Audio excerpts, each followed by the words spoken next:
I think one, I think our guys went over competed. I think we played pretty hard. I think we played real hard at times. And, I think we have a lot of work to do.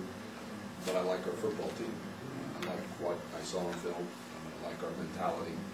I like our preparation going into that game. I like our mentality yesterday. I think we have a team of young people that want to do well. And when you have that, you have a chance.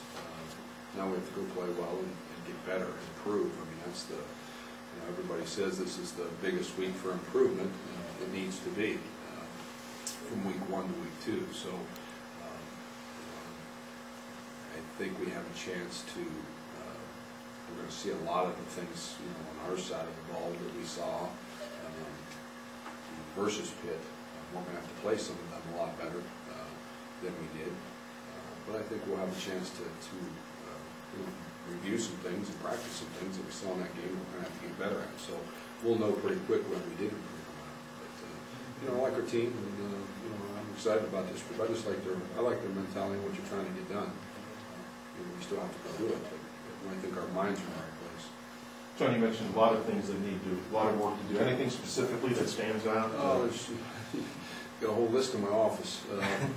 In fairness, and yet, again, the fun thing about it is I think it can all be fixed. I think it's a mentality that our players are going to have to want to work at it a little bit, and our coaches work at it. But we just seldomly on defense. We need to do a better job of lining up. They caught us a couple times. We didn't get some of the checks that we've gotten throughout camp. And just on that stage and that day, we didn't get it done, and we need to do that. Need to tackle a little bit better in open space. Didn't miss a lot of tackles, missed some critical ones in space that were big games. But we had folks there, which is a plus. It'd be really in the tank if we didn't have anybody there. We had guys there. We just need to do a better job of tackling. Offensively, when you look at the guys up front, really I think one guy in that game really started for us a year ago. I think those kids learned a lot. It happened pretty fast. We have to find a way to continually improve our practice habits of making that game go fast Tuesday, Wednesday, Thursday, because it gets extremely fast on Saturdays. And with young people, that's something you just have to work at.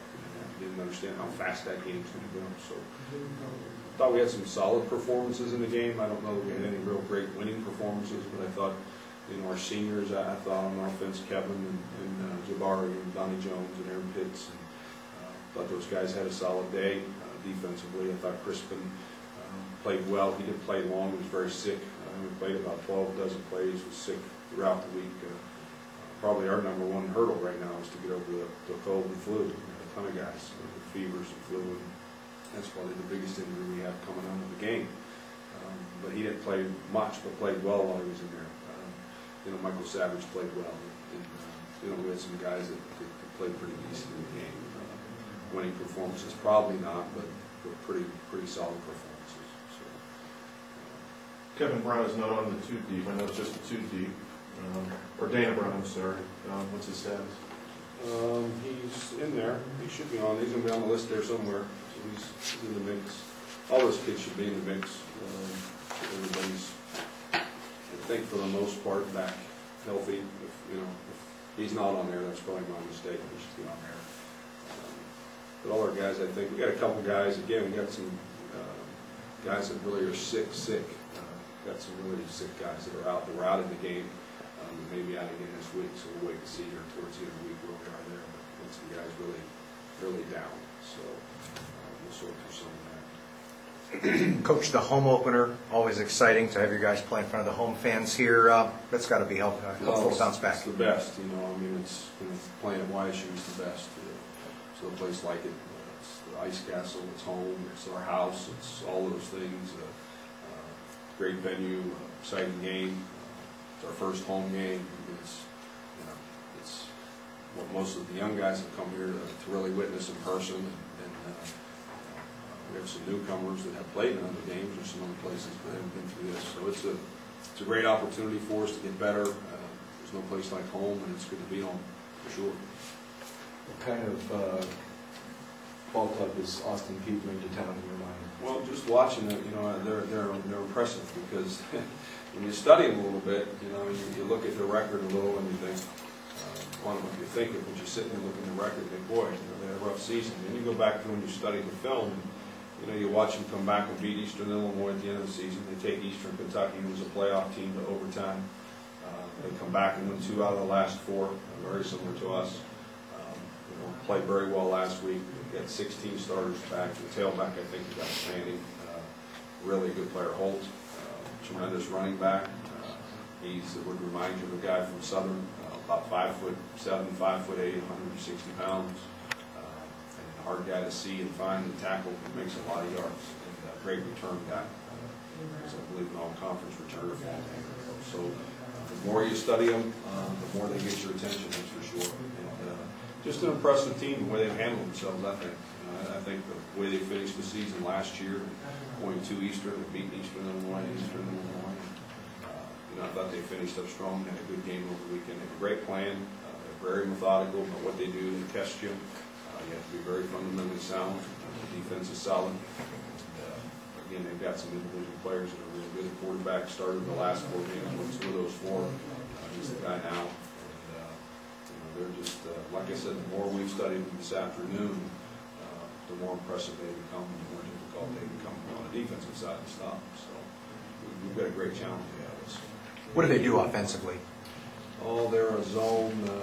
They run the zone. They run a little bit of the power when it's different than what we've seen. They're a perimeter team.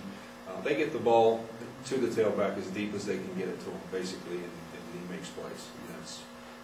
It's a simple version of what they do. They're a zone scheme concept, and they allow him to run the football, and he hides behind a bunch of guys, and next thing you know, he's 140. They think they've got him tackled, and they can't find him, and he comes out the other end of the film. Got a couple wideouts. I think they're really, really talented guys. The quarterback does a good job with the football. They're spot throwers, and they find guys to throw to. On defense, they're their zone, fire zone team, bringing guys all the time. They had a good game over the weekend. Again, I just think you watch them, they've made a ton of improvement. I think this is the group that started out as this group of seniors will be the group that they recruited, I think, in the beginning to become that full scholarship thing. So they're a veteran group that, again, I think for a year ago really hung there and played and showed great character. And you can see it on film. They're a much improved football team. Is running with the ball the bread and butter? Yeah, absolutely. Yeah. Misdirected, they're very, again, it's all misdirection, it's all off of every play, every run looks like a pass, every pass looks like a run. Very much misdirection, always testing it, to make sure that you're sound. He gave up a lot of passing yards to new guys. Is there a reason for that? Oh, I don't know. I think they got into a situation where they had to play. They got up a few, got to get up some points, and they started throwing it. Specifically, why or why not, I don't know that I've studied that side of the ball close enough, Pete, to be honest and say, hey, this is exactly what happened. But I think a little bit got into it of what the game was going on and what to do. I thought they, again, they didn't give up a bunch of rush yards, and that's the key to really to having some success. So on the other side, they gained, I think, 370 some rushing yards. So they had a heck of a day running the football. That'll be the key on Saturdays if we can run it and stop there. Coach, what's the mindset of the players right now after the loss? Are they showing you a yearning to come back from this and keep going? I think so. You can visit with 3 of them here. I think they're a little salty. They were salty after the game. We ought to be salty. We prepared very hard for that game. Our team has prepared very hard for a year. The guys that have been around here have spent countless hours, and it's been a long year. And I think everybody's a little salty. Would be a little disappointed if we weren't, but I think everybody's a little salty. I think we really prepared hard to go play well in that game, and I think a lot of them and us didn't maybe play as well as we thought we could play. And when that happens and you prepare, when you're invested, and it doesn't go the way you want, it bothers you. And I think it bothers this group, and I think that's why I kind of like this team a little bit. They're a little salty, I think, and get a chance to visit with them. I think deep down underneath it all, I think it really bothers them. We've got a lot of guys around today and yesterday. we'll see, you know, time will tell how much it really affected us. If we go prepare this week and play like crazy, then we're on the right track.